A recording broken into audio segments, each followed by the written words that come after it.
name's Grant Hendricks. I'm a trooper with the Missouri State Highway Patrol. I'm at the site of Mariah West's accident. Mariah's vehicle traveled across this median and ended in striking the bridge that you can see behind me. When I got to the scene, her face was disfigured from sliding down the roadway. It's funny, the first thing I noticed about her was her shoes. Lying in the roadway in a large pool of blood, I noticed her shoes, and I thought, this is a young girl. That's the first thing I thought when I saw this. And at that point is when I noticed her cap and gown was still in her car. She was going to graduate the next day. It was just a really horrific scene, all because of a senseless text message.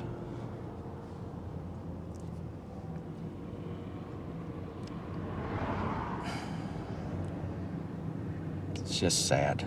Sorry, it's just sad.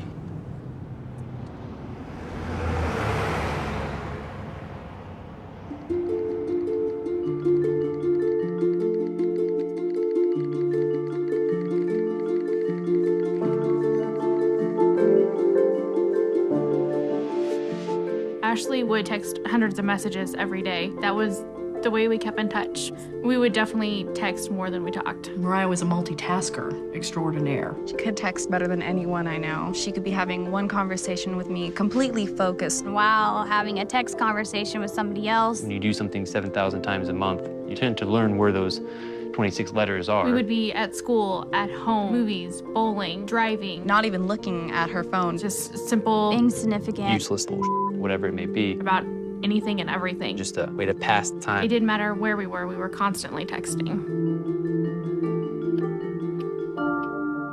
This is my sister. She was looking at my message that I had just sent her. When she looked up, she had clipped the median on the left-hand side of the road. Her truck flipped, and as it was flipping, she was actually ejected through the driver's side door, and she landed in the ditch about 300 feet from her truck. People will tell you over and over again, it's not your fault. But knowing that you were the person that she was talking to when she was killed. Just knowing, having a highway patrol officer write in a report that a text message sent at 12:05 is the reason that she is dead is not something that will ever go away. If I could talk to her one last time, I would just say, I'm sorry.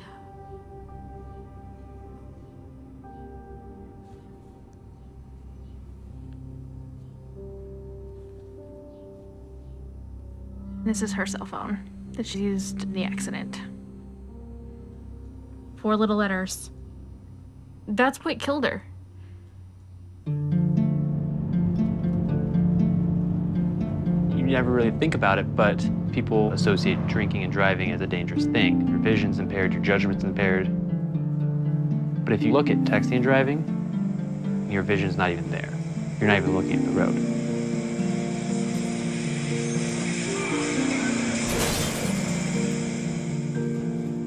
If someone would ask me to drive down the road and close your eyes for 5 seconds or 6 seconds, I would never even attempt that.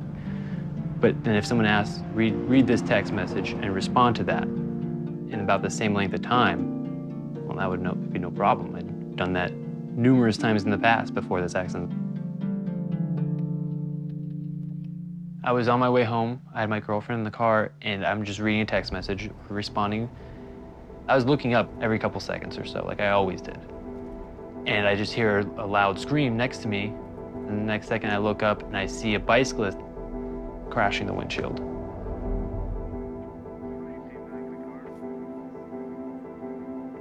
When I got out of the car, he didn't have a pulse, he wasn't breathing. He wasn't alive. There are no words to describe the level of grief, the level of depression and self-hatred I was going through. My first year of college, I just remember one girl recognizing me and saying, oh, I remember hearing about you. You're that guy who hit the bicyclist because you were texting and driving. That was actually the day before I ended up going to the hospital for emotional problems.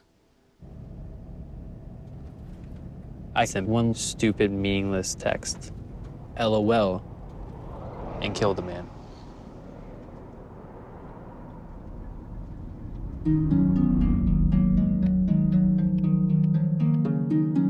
People don't realize it could just take 3 seconds. I was going to the movies and the car just went directly into a tree and it was a direct collision. I was the passenger. I collided with the tree on my right temple and I was declared dead on the scene 3 times. I used to be able to drive. I used to be able to go for walks. I used to be able to run around town by myself. I used to have a job. I was normal. And all this, I cannot do anymore because they had the text. This is the text message that changed my life forever.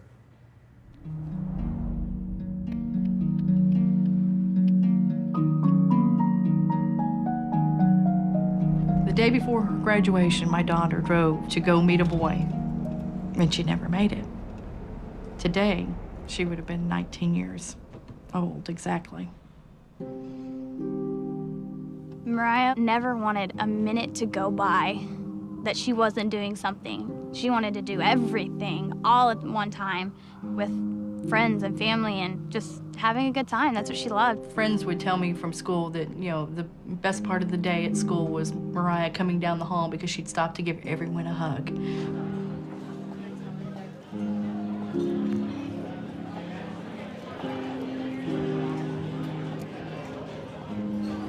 Okay, guys, in honor of Mariah.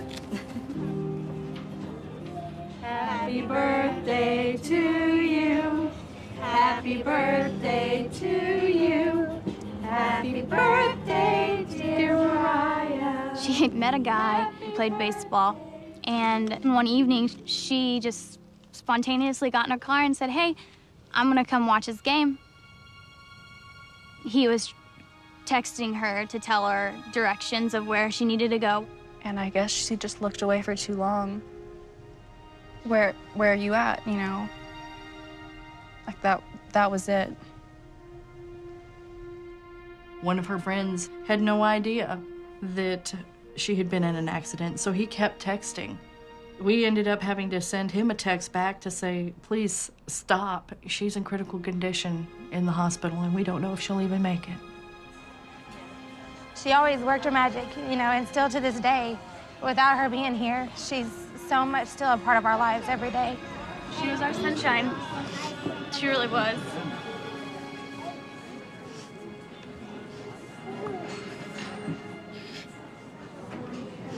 She was. It's a simple text message. Where are you at? 3 simple words. She paid the ultimate price for her actions. I've had to do this more than once. Mariah is not the only victim that I've dealt with. And it never gets any easier. And it won't get any easier. What is worth losing your life over? That text message